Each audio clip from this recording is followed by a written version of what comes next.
নমস্কার বন্ধুরা, মমতা সেসেলে আপনাদের স্বাগত। আজ আমি বানাবো মাংসের ঘুগনি। 700 গ্রাম মটরকে সারা রাত ভিজিয়ে রেখেছিলাম। 400 গ্রাম মুরগির মাংস নিয়েছি, হাড়গুলো কেটে বাদ দিয়ে ছোট ছোট করে পিস করে কেটে রাখলাম। আদা, রসুন, একটা বড় সাইজের টমেটো, কয়েকটা কাঁচা লঙ্কা একসঙ্গে পেস্ট করে নিলাম। ভেজানো মটরটাকে নুন হলুদ দিয়ে 3-4টে সিটি মেরে সেদ্ধ করে নেব।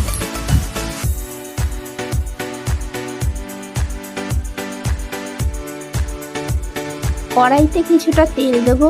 তেলটা গরম হয়ে আসলে একটা বড় সাইজের আলুকে নুন হলুদ দিয়ে হালকা করে ভেজে তুলে নেব।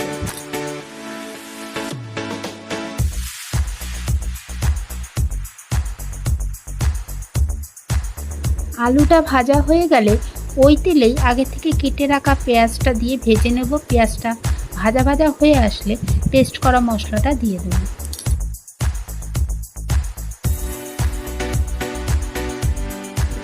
মশলার মধ্যে দিয়ে দেব সামান্য নুন, 1 চামচ হলুদ, 1 চামচ ধনে গুঁড়ো, 1 চামচ জিরে গুঁড়ো ও 2 চামচ কাশ্মীরি লঙ্কার গুঁড়ো।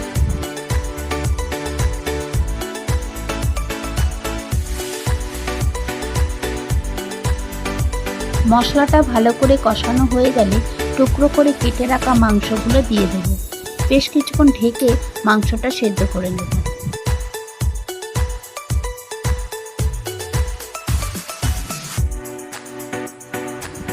মাংসটা সেদ্ধ হয়ে আসলে ভেজে রাখা আলুগুলো দিয়ে দেব। একটু নেড়ে চেড়ে অল্প জল দিয়ে আলুটাও সেদ্ধ করে নেব।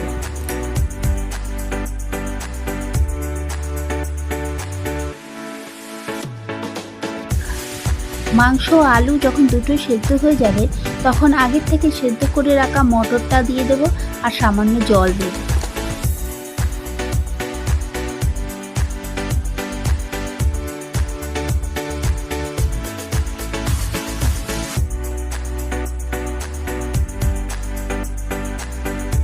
জলটা শুকিয়ে গেলে গরম মশলা দিয়ে নেড়ে চেড়ে নিলেই মাংসের ঘুগনি পরিবেশনের জন্য তৈরি।